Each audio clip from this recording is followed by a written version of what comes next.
Blockchain Second Life Metaverse. That's the name of the podcast, by the way. Crypto includes blockchain. Blockchain Second Life Metaverse. That is an awesome podcast name.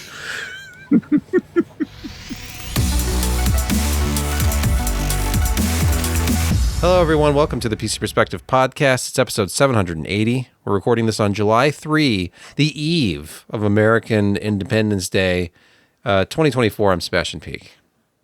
I'm Jeremy Hallstrom. I'm Josh Walrath. I'm Brett Van Spremberg. Happy Pre-America Day. And I'm Kent Burgess. We want to thank our patrons and implore you to go to patreon.com/PCPer. Yes, we're begging for money because we want to keep doing this. And that's how content creation works, is people ask you to go to their Patreon page and stuff like that. But we can call out some of our patrons, Brett, can't we? We definitely can. And this was a couple that came in late last month. And I just wanted to make sure that we gave it the extra emphasis that they're asking for. So I want to make sure that we thank both Kay Booth and R. Saunders again for their continued patronage. Much appreciated. This is or our Saunders and Kay Booth. Thank you. We don't want to play favorites. Yeah, could be Saunders. It's Saunders and Booth. It's practically a law firm now. I think they're getting together. Rumor is that they're starting a law firm. Yeah, Saunders. And that sounds absolutely fabulous. Now it's time for one of the most popular food-related segments in podcasting today, Food with Josh. It's me. It's it's not exciting, but sometimes when you're just not having a fantastic day at work, you go downtown and you go to Barn on Barn and you get the popper. It seems like this one was a little squished, but it was still tasty. I mean, they did wrap it up maybe a little tighter than they needed to, and crush the bun. But you can still see the two nicely done patties, the cream cheese, the candied jalapenos, and the raspberry chipotle sauce that they put on it. It's a couple of pieces had some good bite to it. So it was a pleasant experience and a comforting one, if you will. It just sounds like ingredients that shouldn't necessarily go together. But apparently, do you like jalapeno poppers? Yeah, I'm saying, do you ever go to Arby's and get jalapeno poppers? Sure. With the Bronco berry sauce? No. I feel like that's kind of where they're going with this because it's got that sweet. Yeah, there's a sweet sauce on it, right, Josh? Yeah, it's a raspberry chipotle sauce, so it's a sweet with a bite. Yeah, I actually have to admit that one of Josh's recent burgers inspired me. Elizabeth and I were making burgers at home one night a couple of weeks ago. Realized we didn't have any cheese, and so we actually made some mac and cheese, put it on the burgers with a little barbecue sauce, bacon, and the patty. Holy crap, was it really good? Yeah, that's incredibly unhealthy, but really good. You ever think, I'm sure there's at least 8 food groups in there. I could go down to the convenience store and get some sliced American singles, or I could boil water and make a box of macaroni and cheese. I mean, which one's more mac rewarding? And cheese it is. I don't know yet. Yeah. Let's move to news, and videocards.com has our first news story. Intel 800 series platform for Arrow Lake S. LGA 1851 CPUs leak in a new diagram. Look at this graphic. Looks like it comes from Chip Hell, based on the watermark there. So what is this saying here? Anything interesting? Anything really new? Yeah, if you go to the chart down below, you can sort of compare that to the previous Z790. And it's almost like same, but slightly different.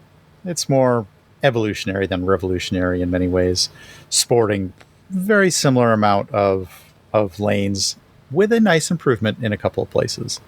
Like the way DDR4 support is being dropped finally. Scroll down a little bit and you'll see a major thing. Oh, right there. Here. Wi-Fi 7? Out PCIe 3 Gen 3 altogether. So it's all Gen 4 across the board. But they are increasing the 4x4 lanes, so they're doing multiple directs, so you will no longer have to soak up PCIe 5 lanes for storage if you don't want to.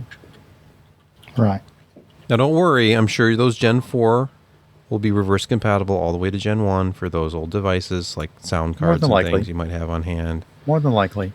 But they're still not settling on pure like 2.5G. They're still, putting in 1G hardware. Isn't that? I'm maddening. over 10G at this point. I'm not expecting consumer routers to have like a 4-port one 10G gigabit, switch anytime soon. I just want us to be on 2.5, even 2.0. Sure. Can we just do 2.0? It's just it's double the speed. 2.5. But 2.5, it's out there. There's chips that can do it. They're not super expensive. I did buy invent two. a totally new one that's about 1.9, and we'll give you that, but it's not compatible with anything else. Yeah. Just And call you have to it install Token Ring in your house Yes. again. Yeah.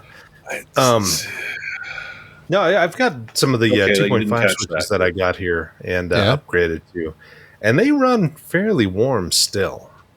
So those 10G switches, I mean, they need active cooling. They do. I have several 10G switches, and they all have fans, and I have 10G switches with transceivers. I actually stuck very small heat sinks, if you can't see them, but there's heat sinks stuck to the side of some of the transceivers on this network gear behind me, just to dissipate some of the massive amounts of very intense heat that comes off of them. So, 10G stuff is very, very warm. Another benefit of Raspberry Pi, because those little tiny heat sinks are now easily found. Yeah, that's true. You buy bags of them now, whereas before you had to pay a premium for specially sized ones. Wait, did you not live through the home heatsink thing in the late 90s where Thermaltake and everybody else had their versions that you could just buy for like $5? Those brain cells had happily gone to sleep for a very long time until you just brought that up. Yeah. And that's true, isn't it? Razer says 10 GBE really should be the minimum standard for home networking these days. Well, that's we're talking about. I wonder if this just needs to be produced at a more modern process node. But those capacities are pretty much spoken for a long time. Like, what if we had 3 nanometer 10 GBE chip production? That would take care of the heat problem. I don't know, there's something about the power consumption, about the conversion and having to push that amount of power in that small amount of space in order to drive that frequency and bandwidth across the copper lines. Intel needs to get involved. They're really good at managing thermals with insane a lot of power delivery. So, but it's a very small amount of space that they need to do it in. So I'd be okay with throttling. Give me 10 GBE, but it throttles down to 2.5 if it reaches. Well, that's essentially what these 2.5 controllers are, throttled. So I was going to say that sounds like AT&T. So they're really. Yeah, you can have it for a little bit, and then we throttle it down. In order to connect the 10G network to the 2.5 gigabit input from the cable modem, I actually have to turn on flow control, or else you get massive latency and lag. So if you're ever having that problem where you're trying to connect a 10G network to a 2.5G network, and you're on a switch using transceivers to copper, you probably have to turn on flow control in order to get around that. Today's networking tip. So what you're saying is, even though it seems like it should be really easy for these companies to implement 2.5, there's significantly increased power consumption involved and greater heat, and it's just not practical yet. Or especially when you how many years? Especially when you connect to legacy copper. If you're going to be running maybe fiber or dedicated like DAC cables, no, the heat is. Why can't I buy the Amazon special Wi-Fi or the Cat 7 cabling and be feature? It's just hot.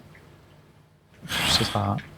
It's the space, the amount of power they need to push. Physics is involved, is what you're saying. Yeah, it is. I don't like that. I don't like that answer. I guess wireless is the way to go. Increased latency and all. Yes, because there's no physics involved. Wait till we get to my pick. Okay.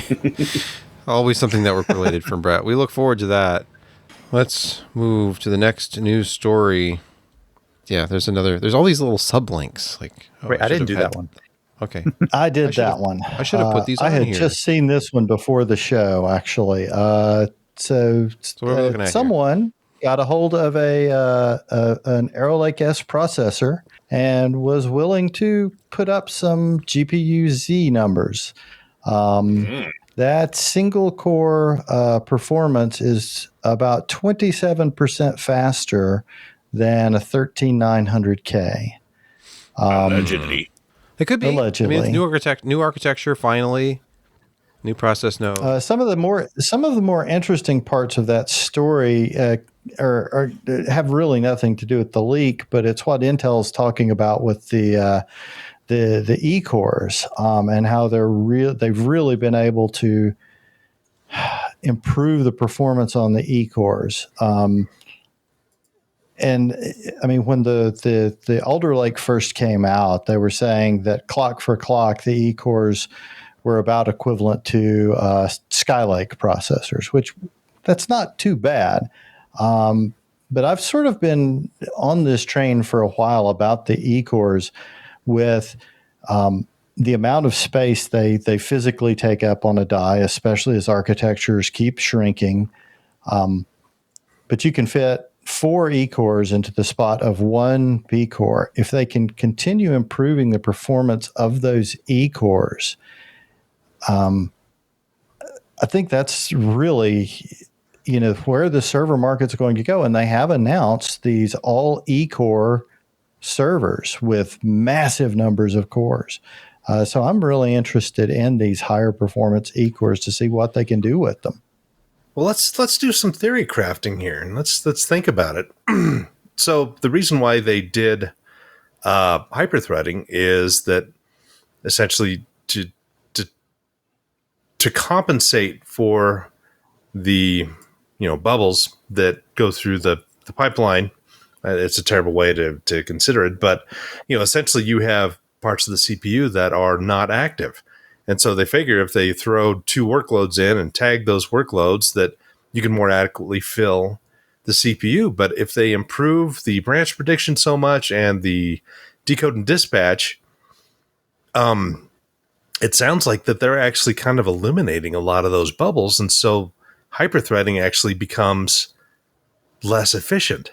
That instead you get this doubling of performance, it's that doubling is getting less and less and less because the front end is getting so much more efficient at taking care of those bubbles. You think that's where we're kind of going to? Is hyperthreading in 5 years going to be a thing of the past because it just doesn't make any sense anymore? It would be actually a decrease in performance and efficiency if they get the front end to dispatch. So Keep the pipelines filled. So go ahead. But where would our speculative execution attacks come from? Those will become a thing. That thing about it is that's later. Oh, oh, okay. Foreshadowing. I was just going to say, all this talk about the server room, I thought ARM was the future of server. I mean, who cares about It still is. That's 2 stories down. Oh, all right. Well, real quick, this is kind of exciting. If you're a huge nerd like me, there's a new GPU benchmark, and not just for PCs, and not just for mobile. It's GPU score, but that's Basemark. So if you've ever done Android GPU benchmarking, you know Basemark very well. They finally have a new benchmark, and it's called Breaking Limit. Look at the platform support: Windows, Linux, Android, and iOS. And you've got to have, if you want to try running this on an Android phone, by the way, you need to have the latest hardware because this requires hardware ray tracing support.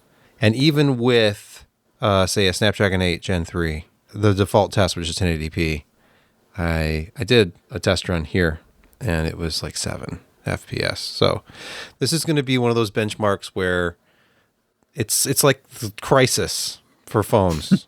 Can it even run Breaking Limit? Okay, well, can it get 15 frames per second? Who knows? Maybe next gen we'll be able to do that. It's exciting to have something else to test across platform like this. And something else for, iOS versus Android debates. Well, yeah, I got 8 FPS on my iPhone's 15 Pro. Actually, I haven't tested it on an iPhone because I don't have anything higher than an iPhone 12.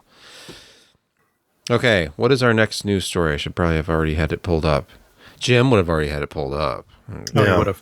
This next story is a counterpoint to your advanced benchmarking for GPUs, and it brings back one of our personal favorites. That's Geekbench. Geekbench. Oh, no. Yes, it is. Here's a story from OC3D.net, Mark Campbell over there. NVIDIA 72-core Grace CPU gets remarkably close to AMD's 96-core Ryzen Threadripper 7995WX in Geekbench. So it's ARM-based, of course, because NVIDIA's not using x86. Of course. Look at that. Single core doesn't even reach Zen 4. I'd like a Zen 4 core. But multi-core... Can I ask... The single-core score that we're seeing here, is that even close to, say, the iPhone 15 Pro with titanium technology? Maybe close. Not fast. I don't remember that off the top of my head. I like how you're just like, oh, I don't remember. I bet you have it memorized. You have it tattooed to your arm. We don't talk about that. You said you would never talk about that. Not his arm. No. He's got a tramp stamp right in the lower back. Geekbench. iPhone. Well, he has been in a Moroccan prison for how many months now? Yeah, it wasn't voluntary. It just I'm out of the happened. Moroccan prison at this point. Yeah, you'd like us to think that. Okay, by the way, I just went to the Geekbench browser, and an iPhone 15 Pro scores 2905 single core. So in other words, Geekbench NVIDIA favors iPhones. However, the score is a factor off. Well, the clock speed was 0 megahertz, according to this result. So that's to keep the heat low. It's pretty good. Oh, and this is Geekbench 5.5, and I was comparing that to a Geekbench 6 result here. So, okay. Well, see, the interesting part of this story was that people often forget that NVIDIA also makes a CPU that's ARM-based, and it's reasonably because it's in a very, very expensive package. It is, and it's in a very niche solution space for how I just want to take umbrage one more time, because last week when I was editing the podcast, I was just like, oh yeah, here they are telling me that you have 3 choices for your desktop CPU. I was saying you have 2 vendors, of course, and everybody's just like, what, 3? ARM? It was kind of funny, though, because Jeremy was pumping the Copilot Plus AI ARM PC that doesn't really exist. No, it exists. It's not Copilot Plus. It's just branded that way. I mean, it's a laptop, but not a... Yes. I don't know if any desktops really exist with the latest ARM God, who knows? Technology. There must be. Next, the death of Windows 10 ignites the PC market rebound. Wow. Market projected to be up 5% this year and 8% next year. That's just that qualify as ignite? Ignite? Is that... what was considering the PC market lately? Yeah. Well, maybe. I thought wasn't it up like 20% when everybody had to start working from home and doing school? Well, this is the biggest thing since COVID. Yes. Okay. So the death of Windows 10 births the purchasing of PC hardware, I guess. Why do you think Windows 11 is being pushed so hard? They want you to buy PCs. But people don't feel good about it. These are like grudge buys, in my opinion. They're like, I guess I have to, kind of thing. Yeah, tell that to my CapEx committee. They don't want to spend a dime, I assume. Why can't we keep using our perfectly good hardware? Well, because it doesn't have these, security chips. Well, Microsoft is doing terrible now because, look, Forza Horizon 4 is now like no longer for sale. I mean, that's only a couple of year old product, and they're just dropping it. Go to 5, I guess. I don't know. So yeah, if you ever want to play it, has been out for a bit. It has. Looks good. Plays nice. But yeah, this is of course this is enterprise and business driven though, Josh. I mean, this turnover. Yeah. That's the leading. The worst thing that ever happens to a business is when they start hiring MBAs that have no business experience whatsoever. They just come out of school with MBAs. And they ruin it. They ruin everything. Oh, CR Poll brings up, didn't Forza have licensing problems? They don't want to keep paying the licensing fee is the deal. They probably only want to pay it for one game at a time. Yeah. This Forza has, is it the one that has the Ferrari license? I don't think Gran Turismo touches that. I can't remember. I can't remember, but waiting for the new link. The CEO of Microsoft AI, who's Mustafa Suleyman, said this week that machine learning companies can scrape most content published online and use it to train neural networks because it's essentially freeware. Okay, can we start it over from the top for the sake of... Yes. All right, fine. What? We didn't have the article yet. All right. Well, essentially, I just read the first part because that is more or less a direct quote. Okay, so Mustafa Suleyman, the CEO of Microsoft AI. I just want to say, by the way, at the start of this next story, Microsoft has a CEO of AI. That just blows my mind. There is at least a 50% chance it's a real person and not actually an AI itself. Maybe 55%. I don't know. That name looks like a random series of characters that an AI came up with. Suspicious, isn't it? But I mean, then he was talking to Andrew Sorkin, which again just sounds like totally made up. But this is interesting as a stance, considering the number of places that are currently suing OpenAI and Microsoft and Alphabet over alleged training of AI models on works without permission. But Microsoft is going to go straight out with if it's been published online, it's fair use. Okay, what if it's been published online behind a paywall or a password or anything? Well, I don't know if we can get it. It's if anyone can copy it, recreate with it, reproduce with it, it's essentially freeware. And does that include Windows? He's calling it the social contract, Jeremy. Hey, there are websites out there that host ISOs of Windows and Office. That means it's essentially freeware. Yeah. I mean, according to him, quote, the social contract of that content since the 1990s has been, it is fair use, end quote. So right. At that point, if it's online, it's now free, according to him. Yeah. Yeah. Okay. That would include your SharePoint. Matter of fact, Microsoft itself hosts sites you can download a Windows installer. Yep. Yeah. Hey, it will quite happily steal from its own customers. Microsoft.com. They are online, therefore I can use the name Microsoft. It's in the public domain.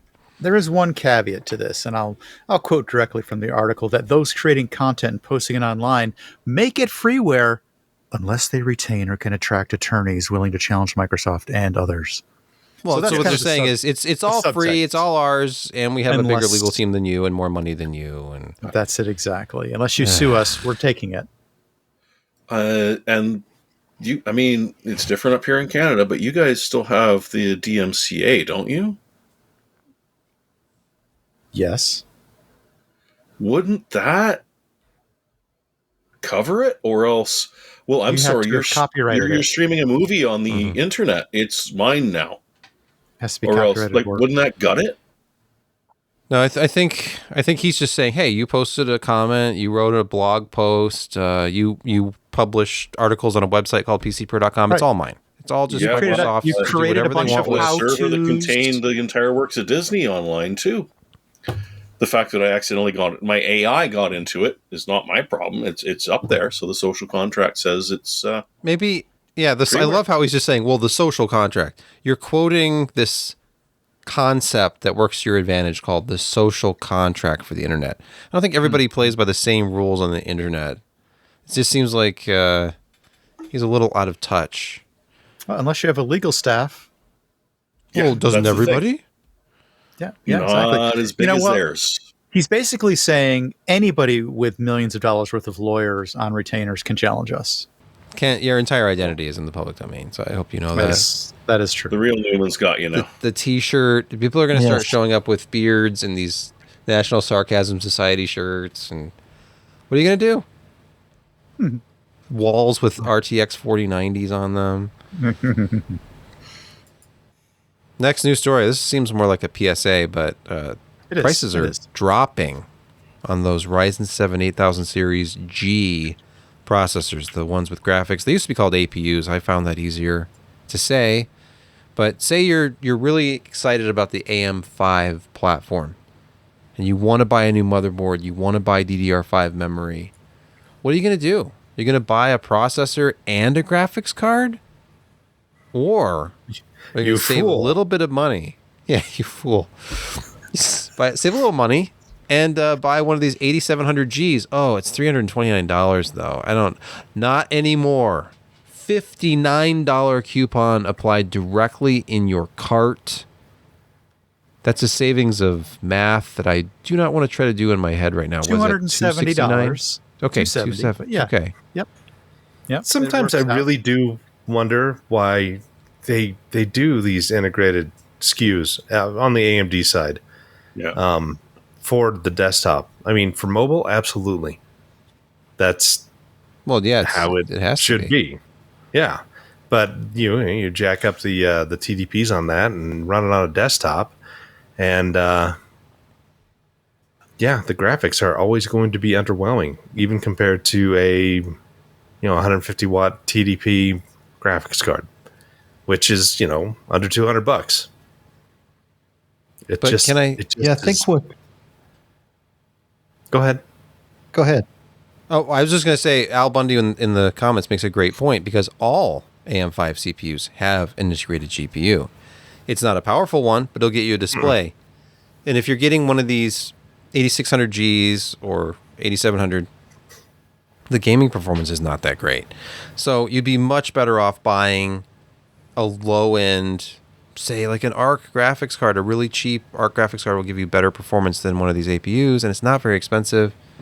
Get like a Ryzen 5 with just the 2 CUs until you can afford a graphics card, or whatever you're going to do with that box. Who knows what you're doing? If you need something small and maybe you're doing a passive build and you don't want a GPU, then this probably makes some sense. But this is an expensive platform to get into, to be buying APUs. Yeah, we had the discussion when they released these SKUs with the 8000 series APUs, where the reviews were out, and very few of the reviewers were actually talking about the fact that, price for price, if you compared that to buying an AM4 system, putting a 5600, 5700 CPU in it, and one of the cheap ARC GPUs, you would get much, much better performance all around. And you could even get some of the low-end 7000 series if you were buying the full new system, and still get the low-end 7000 series CPU and one of the cheaper ARCs and still have better performance.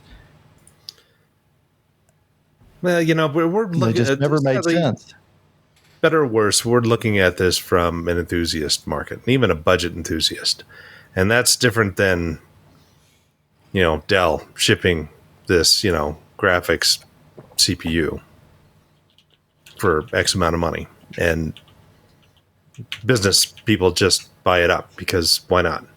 It's less complex.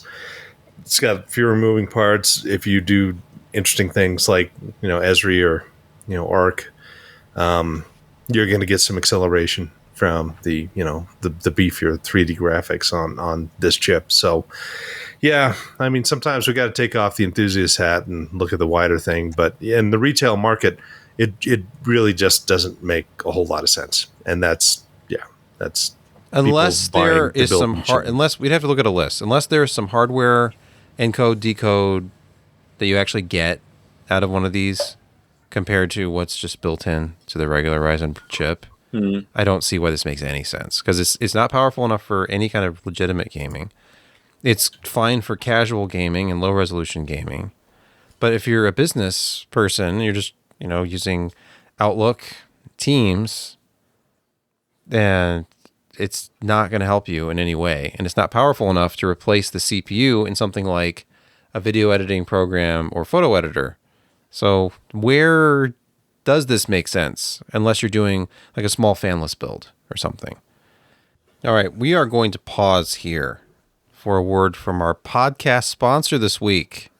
I'm sure you've heard this one before. Just download more RAM to fix all your problems. Oh, no. It's really, you are what you eat. You should ask yourself then, why not eat the best? You can start that by getting the #1 meal kit for clean eating, Green Chef. We have been very happy customers of HelloFresh in the past, and now we're all pleased that we can expand our culinary selections with an even wider and healthier choice from Green Chef. Green Chef makes eating well much easier, whether your preferred diet is keto, paleo, vegan, vegetarian, or gluten-free. So if you're worried about finding recipes you might like, have no fear. Green Chef has over 80 weekly menu options to satisfy every taste bud. Each week features rotating options to suit a variety of lifestyles, including the science-backed Mediterranean diet. Your Green Chef box will be packed with foods that you can feel good about, like whole fruits and vegetables, plus lean protein and whole grain options. Cooking quality meals with Green Chef saves us so much time at home and makes meal prep actually enjoyable. So let them help to contribute to your healthy lifestyle with surprisingly unique flavor combinations, with recipes featuring organic fruits and vegetables and organic cage-free eggs. So reach out and get the #1 meal kit for eating well. Go to greenchef.com/PCPer50 and use code PCPer50 to get 50% off, plus 20% off your next 2 months. That's greenchef.com/PCPer50. And at checkout, use our code PCPer50 to get 50% off with 20% off your next 2 months.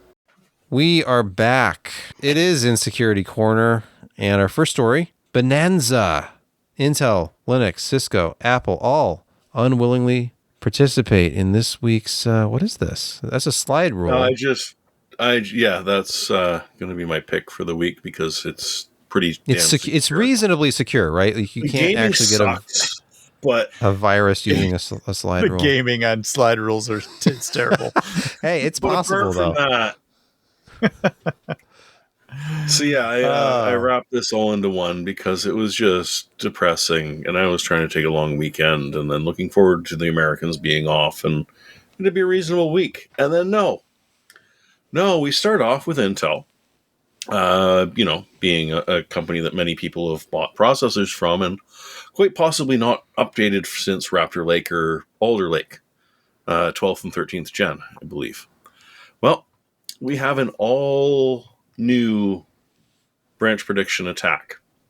They're calling it Indirector. It's going to be this familiar to everyone that has lived through Spectre and Meltdown and all of the other wonderful things that, defined us for the better part of a year. Yeah, there's a patch, if you'd like, but it will cut your performance. In some cases in Linux, it was cutting performance by 50%. Ouch. And that is the fix. It's another one of these where it's hitting hyper-threading. And it seems that Intel designed the branch predictor with a very predictable structure, which makes it worse than some of the previous ones we've had, because now that they know exactly where they are, both physically and how the CPU is going to call them, they can actually attack with a lot of more high precision than they used to with the old ones. And it's nasty. It's fixable, but it'll cost you. And the problem is that it would not surprise me if, because of this that they've found out about and have started publishing, newer generations are going to have something similar. Maybe not as bad. Hopefully not as bad. But yeah, that was just the beginning. So they're calling out Raptor and Alder Lake on this particular Indirector vulnerability. So it's 12th and 13th gen, maybe 14th gen. I don't know if they've researched that one yet. But so far only some of Intel's best latest CPUs are susceptible to this. 14th gen is Alder Lake, so. Oh, sorry. I would assume if it's 12th and it's 13th, then it's 14th. Okay, so it's 13 and 14 then. Yeah. Although mobile 14 is different, but are we talking? Yeah, anyway. Yeah, so don't worry. You can just upgrade to something that doesn't exist yet. Yeah. And for those that are smug and it's like, no, I don't use Windows. Well, once again, SSH betrays us with regression. It takes one of your most trusted remote access tools, and because of a weird race condition where if a client doesn't authenticate within a system-defined variable called login grace time, essentially letting it sit there until it times you out, well, there is a way to convince SSH to then suddenly start running things as root without bothering to actually authenticate. It's full-on RC, remote code execution at the highest privilege. And because the SSH signed, or as far as I understand, the SSH session timed out on the server or the target, it's not even recording anything. It's, in theory, also able to go against Windows, but it is patchable now. Update any OpenSSH server version you've got, and please limit who's allowed to connect, unless you don't have to. If there's no reason not to let everyone at SSH into your system, don't let them. It's that simple. Hell, if you don't even need SSH, just don't enable it, because this one is hard to leverage. I mean, you've got to really know what you're doing, but it's a timing-based attack. Yeah, it's a timing-based attack. Mitigation is you could lower your grace time to 0, although that could also cause it. That'll annoy some users. Well, but you are potentially opening yourself up to denial of service, because the reason why the grace time is there is so that the process has a chance to rest. So if you eliminated the rest space, that is one way of mitigating this. I think there's a 9.8 P1 for OpenSSH is the patch level that actually fixes this. And again, you're not likely to be hit by this because it's somewhat difficult to take advantage of how it works, and the mechanism that it's taking place due to the wait states that are being introduced on the server while it does this grace time. It's somewhat tricky to understand what's really going on. I think it's part of the payload that's coming in that wait state time space, that it passes some of that message to some of the processes that it's signaling, which are not asynchronous safe. And that's where the vulnerability lies. It's the signaling from the OpenSSH service to some other processes that are running on the server, which themselves are not asynchronous safe. So the way that signaling works is causing the problem and causing them to essentially, the other processes to segfault with some of the payload in a simple, simplistic way as I could possibly say it. That was well done. So it gets even better, because no matter what you're running on, your traffic is traveling through a Cisco switch. It's pretty much an inevitability, unless it's going through a Huawei, but we won't talk about that. And in this case, it is a brand new 0-day that goes after Cisco Nexus switches. So you might have some, you might not, but the problem with this one, and why it was worth bringing up, is that it rated a mere 6.0, which meant that it was overshadowed by everything else that happened this week. The reason it's worth mentioning is that this was found because of the Velvet Ant group, who have been attacking a lot of people over a lot of different ways. And so people have been sort of looking into, okay, this is what their code looks like. This is what the repositories they were using were. Now that Velvet Ant hasn't been fixed, but it's been kind of cracked. And they realized, oh, crap, there's this whole unnoticed thing that's been running on these switches since, sometime in April. And it's more the worry about what else has the Velvet Ant group dropped in and left sitting that they haven't leveraged, or that we haven't noticed being leveraged, that's still sitting there. And this is yet another 0-day that's, you say 0-day and you think, oh crap, they just figured it out today. No, it's been going since April. So there is a patch. You definitely want to take a look at this if you actually own one of these Nexus switches from Cisco. If you don't, well, pray to the Silicon gods that someone somewhere along that chain is actually updating their stuff, because it's not a good one. It then immediately lets them access that Nexus switch, monitor traffic, and, sort of enjoy perusing through your packets. But it's not commercial that are generally being targeted. It's actually No. espionage. They're actually going after state secrets and highly controlled confidential data. They're being highly selective in who they're attacking with these Cisco edge switches and things of that nature. And they're exfilling data and dropping in additional backdoors. There are tales of avenues being patched, being closed off, and the same group coming in using something they dropped on during a previous exploit or finding completely new ones. They're very persistent in this. So honestly, the probably the best way is what Cisco might want you to do is just get some new hardware that's not susceptible to this. Just just It's add more Cisco, dollars. yes. They Set want money you to on buy fire. new hardware. Set money on fire. Go get new hardware.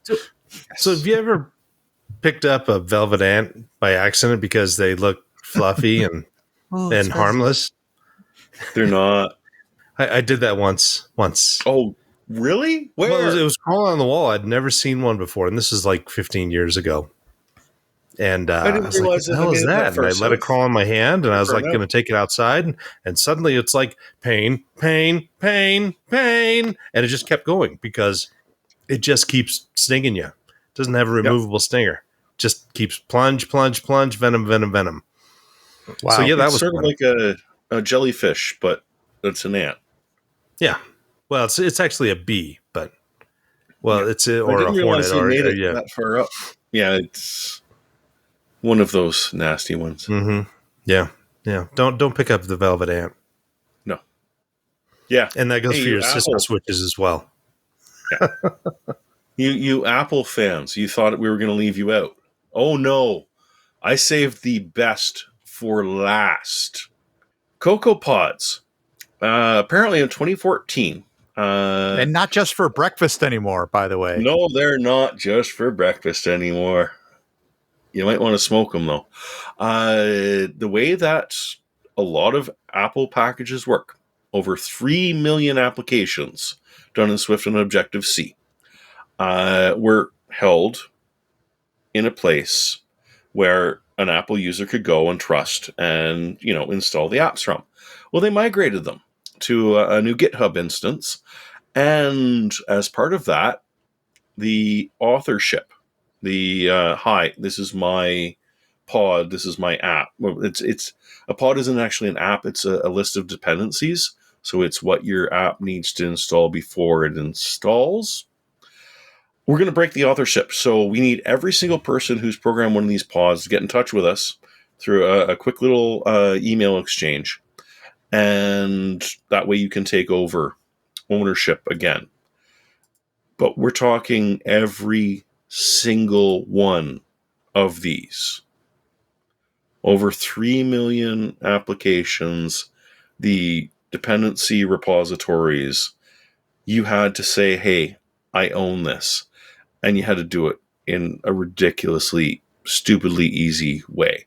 So you had 3 scenarios where spoofable. It was a spoofable way where anyone could sort of take control of one of these dependency trees. And then as the application was rebuilt against that dependency tree, so the applications were owned by big companies, big companies, Apple, Amazon, Microsoft of the world, Adobe's of the world, who relied on little utilities or little advantages that these Cocoa Pods providers would build small or sometimes fairly sizable engines or API layers and things of that, and they would inherit them in the open source way, an open source model that a lot of people are used to. Well, all of those little utilities, they all migrated, and as Jeremy was saying, they disconnected the original owners, but they didn't provide a mechanism of authenticity, of real strong authenticity to reclaim them. it was some sort of curl thing, wasn't it? You could curl it. There were even ways that you could fake owning, grabbing it, and you could take them from other people as well, if you wanted. But the point is that this mechanism was exposed, but they never found anyone who actually took advantage of it because it was a little bit obscure as to how I don't believe possible. you. Well, they never found anybody, but they're not sure. They can't be sure that no one ever took advantage of this and then injected. And that was one of the more interesting things about this Yeah. was that, and again, most of the pod owners registered with their organization email, and those organizational emails are hidden behind an email spoof scanner. They checked out just how this email worked that they sent to people to say, hey, I'm authenticating. And all you have to do is click on the link to verify it. The email that was sent had a spooked XFH header. And it would actually use the email scanning proof point or whatever you have that's guarding your corporate email. And it would run against that and would steal sessions. And that Now, is wait a second. programming. I want to dive into this particular aspect of this one just a little bit. Because this is lunatic. Because if you think about this, it sort of makes sense, but in a really smacking the head sort of way. What they were doing is adding the proper headers and sending the request to own one of these software repos, and it went against somebody else's corporate email for verification. The incoming email verification scanning software was essentially clicking that link by following it and trying to say, hey, is this software, or is this a harmful link or whatever? That action was actually giving the repo to somebody else, was actually turning it over to somebody else by verifying the authenticity to say, hey, original user at corporate email address, do you want to grant this other user ownership rights to this include? And that's how that works. That is this can't be the only brilliant. time. This can't be the only time that's been possible to do. But this is definitely illustrates a particularly lunatic nature of this. Lunatic? I just made that word up. Lunatic nature of this. It's crazy. Our next vulnerability we'll call Lunity. But no, that is Lunatic. so what the hell am I talking about? disgustingly, nefariously brilliant. When Apple says, don't worry, no one's ever taken advantage of this, I'm pricing salt licks on Amazon right now. I'm thinking about a 10-kilo one. Well, thankfully, Insecurity Corner has come to an end. Now it's time for some gaming. Tomorrow when I post something new. Quick hits. Well, yeah, we have a short reprieve. I don't want to, but I feel you get a sort of a perverse pleasure in making us all believe that any device connected to the internet is just completely unsafe at all times. Yes. Do you have an argument that disagrees with that? No, it's just I don't like to be reminded of it. All right, so moving on to gaming quick hits, and Jeremy posted this story, the history of the decline and fall of the open world game. And of course, there are still open world games, but are they worth playing? Are they fun and surprising, or are they just a lot of work? Right? You're slogging around Skyrim, and eventually you realize that, you know what? I found some fun places, but now it's just fetch quests, and I got to go here, and then I got to go there, and oh, look, a dragon. Okay, I can learn a new shout. But what Rock Paper Shotgun is doing is, talking about what we've all sort of noticed over the years, Bethesda. Except instead of offering their own opinions, what they're doing is talking to developers that were the ones who created these. So Nate Perkypile, whose dates back to like Fallout, but was the entire mind behind Blackreach in Skyrim. The thing that was hinted at that once you discovered was absolutely gorgeous. Well, that was just a toss-out idea that he and a couple other people in a team of about 100 people within a single studio were doing. It was like, oh, wait, I can do this and I can do this. Hey, does anyone like this? Everyone loved it. It got tossed in. It wasn't specific to the plot. I mean, there were some side quests in there and some interesting stuff, but it was gorgeous. It was fun. And it was like, wow, this is so totally different. It's kind of neat. And I want to dig around. And, oh, no, I can still get a couple more hours sleep before I stop playing. Nathan points out that, with Starfield, that development team went over 500 people scattered between 4 different studios, none of which are talking to each other. none of which trust each other for the, hey, I know I'm supposed to be finishing this, but I just want to sort of, can we really make this? I don't know, show this. So they're going to be trying to do this as, it'll be infrequent as they can track people down that are willing to talk. But they'll sort of be discussing, how we've gone from Morrowind, where some of the quests were like literally, okay, so travel until you see the horseshoe-shaped bay, find the third tree on the left, go on for 10 minutes and dive into that mine. There was no quest marker. There was no, oh, there's my quest marker. I'm just going to run straight there and okay. That's gone. And honestly, I don't think you'd be able to sell that kind of game anymore. People are used to having things fed to them. But the remake of Riven just came out, and there's a lot of frustrated people out there right now. Probably watching a lot of YouTube. I don't know. I think it's interesting, and I enjoyed reading this one, so keep an eye out for it. Because, I miss those old ones. Now Far Cry, oh great, there's going to be a new one. About 10 hours into it, I'm just going to feel like it's a chore. You know what is a sort of semi-open world experience where nobody can tell you what to do? You can define your own gameplay experience and really express yourself in Goat Simulator 3. And there is a exciting DLC called Multiverse of Nonsense. Yes, no one told me about this. It's been out since June.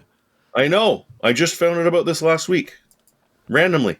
Serendipitously, you might say. Listen to these key features. Save the multiverse and be a goat while doing it. There are 8 new playable goats. There's a new map. It's okay to left one Universe hopping. Universe hopping is now a thing. Very, very multiverse. It's true. It is utterly and completely ridiculous, and if you ain't sick of it yet, there is more goat. All right, finally in gaming quick hits, Microsoft and Amazon announced Xbox app support for select Fire Sticks, hopefully ones that actually have, some processing power. Xbox Cloud Gaming comes to the masses. Wait, what about that canceled Xbox? I guess this is why. Now you can just have what about everything. Netflix gaming? Why won't anyone think about Netflix gaming? I know, really. So there's going to be some sort of Xbox app on the Fire TV 4K and 4K Max that's going to allow you to play. I don't even know. But, Xbox Cloud Gaming comes to your television via Amazon's Fire Stick. So are they going to have predictive input technology? Yeah, are you talking about negative latency again? You are, Yes. by another name. I'm talking about observing games rather than playing them. Look, hey, there it is. The canceled Xbox Keystone streaming device. There were images of it. There were filings about it, but it was okay. never So to there's be. Ethernet and HDMI and Power? what in the hell? Power? I'm guessing power. Yeah, It's gotta I be guess. Yep.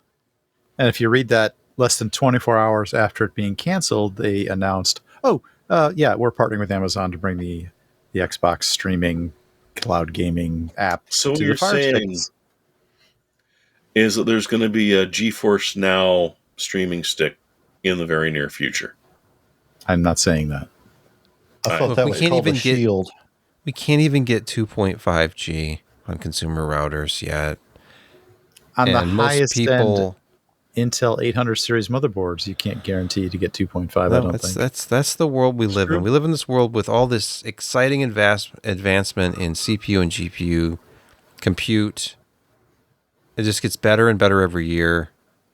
And we are stuck on gigabit Ethernet in most homes, or Something sub-gigabit fiber speed to the curb. It's Weren't we outrageous. promised FiberNet to the curb like a decade and a half ago? Think about the number of people who are now buying the fastest cable or even Fios or something like that. They can bring internet into their house faster than their internal home network actually operates, and they don't even realize that. They're overpaying Well, that's not new, for though. internet speeds. It's not. But so it continues, but it's more accessible and it's less expensive than it used to be.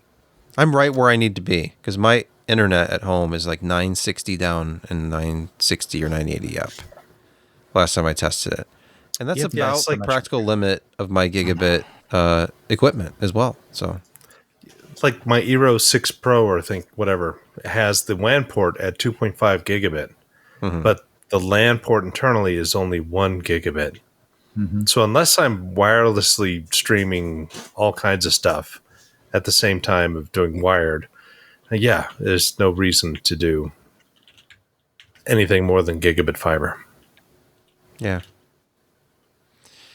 Yeah, it's very frustrating for me. I'm at about 960 down, but I'm still at 40 up. And I cannot get faster at my address, but the county line is about a half mile from me. And on the other side of that county line, I could get a gig up and down. I get 40 megabits outbound, but I get 1.4 gigabits in. So I am actually taking advantage of 2.5 and 10G, depending on simultaneous streams, and that's where 2.5 actually comes in handy, Josh. Sometimes it's not for one user point to point, but it actually, that bandwidth is nice to have for multiple. Like if you have a bunch of people in the house who are all using mobile devices, that's still an Josh, advantage, your kids even though use you only that have for gigabit. I cut them off from the wireless. Oh, okay. Yeah, that helps. That'll fix it. Yep. It's time for picks of the week. Josh, please get us started. Do I really have to? Yeah, well, no. All right. Okay, no, I'll do it. I'll do it. Just so I can get rid of it. Okay. Over. All right. Okay. Go. You know what? Constant. They're constant, really good monitor deals. 34-inch, 3440 by 1440 for $300. Yeah, sure, it's VA, but it's got a curve. And okay, 320.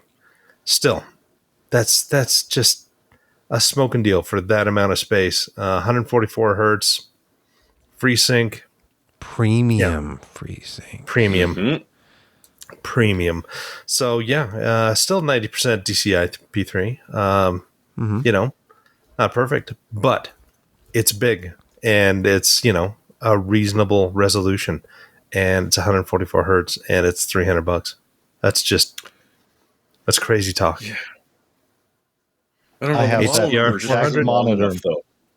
What's Yeah, that? I have that exact monitor on my desk at work, where it is essentially wasted much of the features. But if you want a large workspace where you can have multiple windows open when you need them, a monitor like that's perfect. And yeah, it's a good monitor. I wish I could put it to better use than just that, but yeah, it's great. Has ultra wide become the replacement to two, like say you had two 1080p monitors side by side on a desk? You don't need that anymore.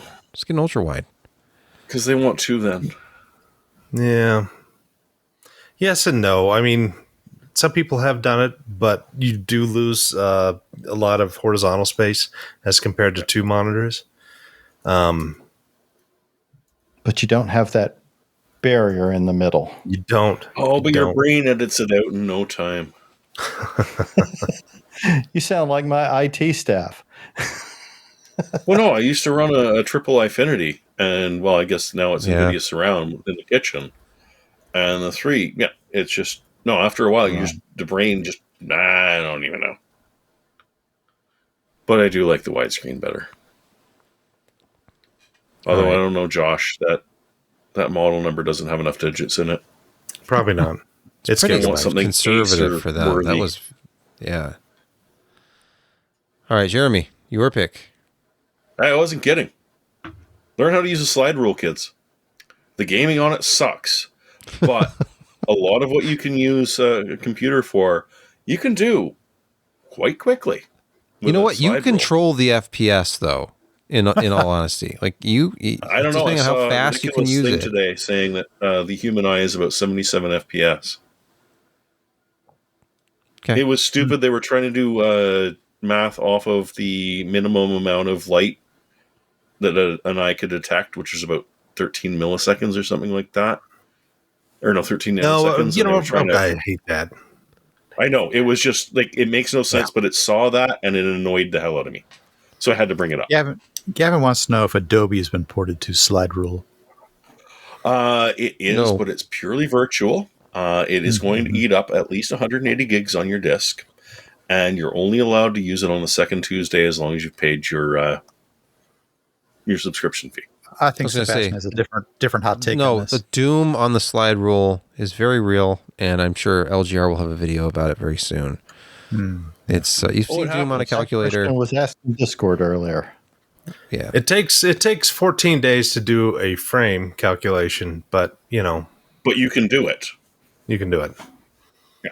It's like that Prices TCP takes a little over carrier pigeon. Yep. Or water droplets. it's like Bitcoin mining on paper.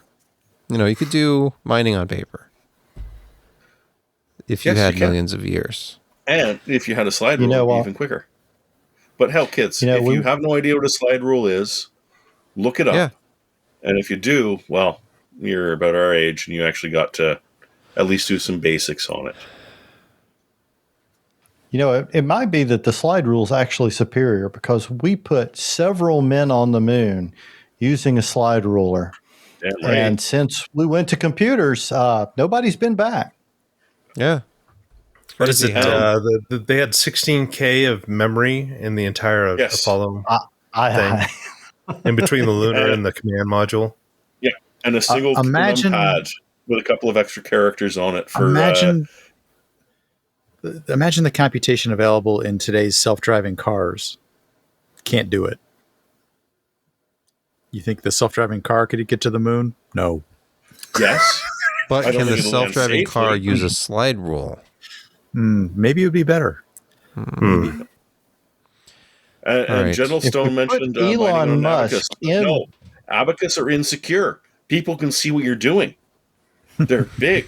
They can actually watch those beads sliding around. Well, could you secretively use a Slide slide rule rule? is tiny. There are some smaller ones. Plus, there are those like, didn't they have little disc ones too? Like really compact. Well, those are essentially calculators for aircraft. You remember the round ones and the things, and you Yeah, that's put what I'm in trying to think of the the name. wind heading and your speed and what heading you want to go to, and you'll calculate the resultant that you actually need to go to against the wind or with the wind. Anyway, Yes, it was calculus in a circle. I can't remember what it was called, but there was an ancient mathematics It starts with calculation M. form where they used their fingers and their knuckles basically like an abacus. Like this finger would be, I don't know the specifics of it, but Boy, like and you wonder where our single digit, 20s, 30s. 10-digit thing comes from. Weird, huh? Yeah. It's Fantastic. Well, It's a obviously mystery, it wasn't the it's a nails, mystery, or it would be Josh. base 11. Yeah. Yeah, mystery, total mystery. I'm base Brett. 21. Emails are base 20. Your base. You're so base. It's all about the base. From Venus. That's right. It is all about the base.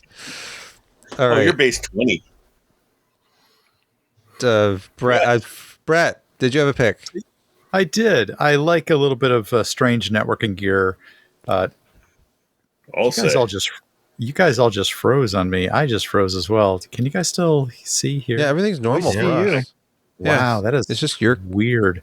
Okay, I'm just gonna Is that Wi-Fi? Yeah, lag? just go with Brett, it. I'm Just go with sorry. it. I'm just gonna go with it. Brett, that's actually not a network problem. That's called a stroke. Yeah. Okay. Anyway, pushing through. So I'd like to explore occasionally some strange networking gear, and I caught the name of this one. It is the Aris Surfboard Thruster Wi-Fi 6E Gaming Accelerator Kit. There, I'm like, wait, this what has the is name. This this? has gaming and thruster in the title. I know. I was intrigued. So I went to take a look at it, and I went, "What Wasn't that is from this Final thing?" Fantasy 12? Hold up, hold your applause. What is this thing actually doing? So what this is, it's actually two devices.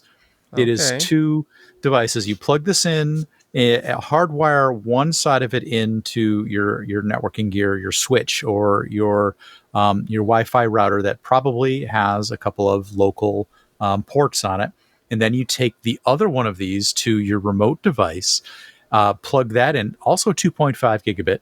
You plug that into your PC, and the two of them communicate with each other over a custom 6 gigahertz band at a very high speed that you alone are using. So I'm like, oh my gosh, this is like, oh my gosh, it's a modern bridge kit. It's a modern bridge kit. Yeah. This is like using power line Ethernet, or it's a source, except Wi-Fi, or it's like using those Mocha transceivers that I talked about before, about using old cable lines in the wall to kind of get a point-to-point communication when you can't reach it with hardwire, or you have poor or not good high-speed Wi-Fi. So this is a way around that. It's an interesting solution to a very particular problem for not a lot of money. Yeah, and you're not allowed around military installations with this because the 6 gigahertz custom interrupts. Never mind. I imagine it does. All right. Everybody else's Wi-Fi now sucks because you moved into the neighborhood. No.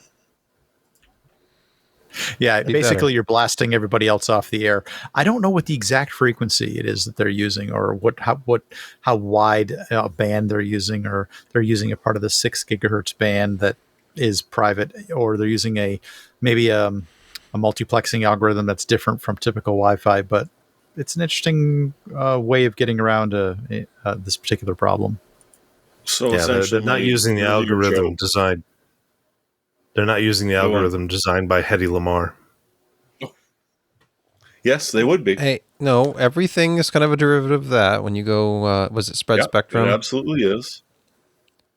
But I was going to say my That's joke Headley. about, we'll provide you with a brand new incompatible connection to fix your Wi-Fi. That's actually your pick.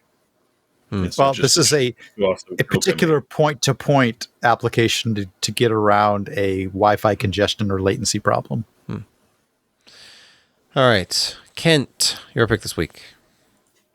So I have spent a lot of money at performance PCs in Florida. They are really the best source for water cooling gear in the U.S., but they also offer a lot of other services. They offer a lot of custom services. I've been building an Ahsoka Tano themed PC for my wife, and I felt it was missing a certain touch, so I sent the front panel to her Meshlicious for some custom UV printing. And they can print on mesh surfaces, as well as basically, I was told anything that's flat and doesn't have like surface height differences. Oh, there's there not it's in focused. focus now. That's Nice. nice. Yeah.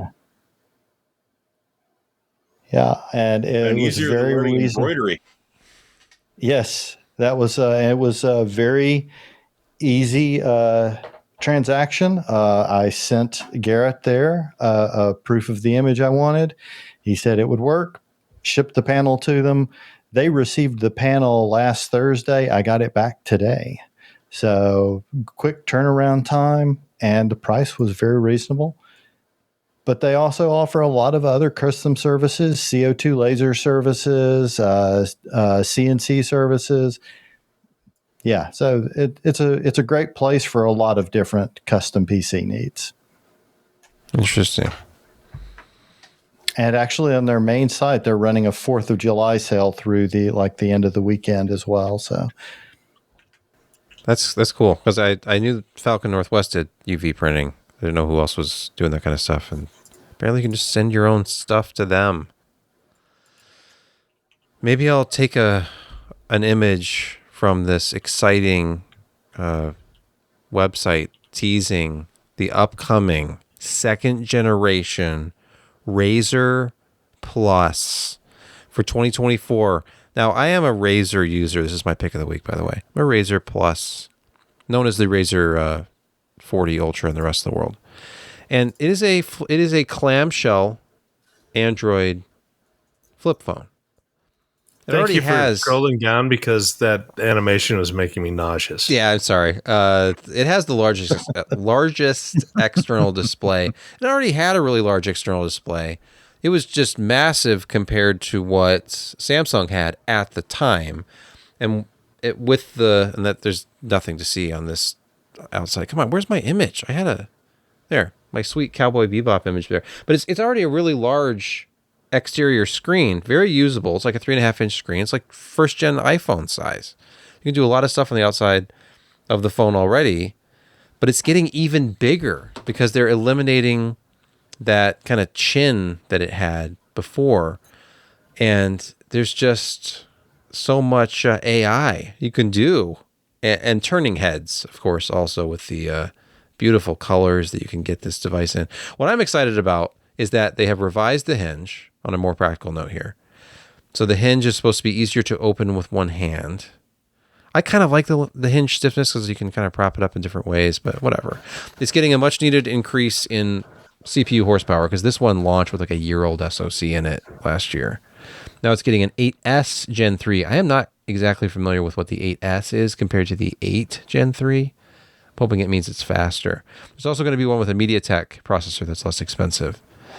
But I don't know if it's on this little mini site or not, but one of the new features that I was like, I have to have this was, yes, the camcorder function. You hold this thing with it open like 90 degrees.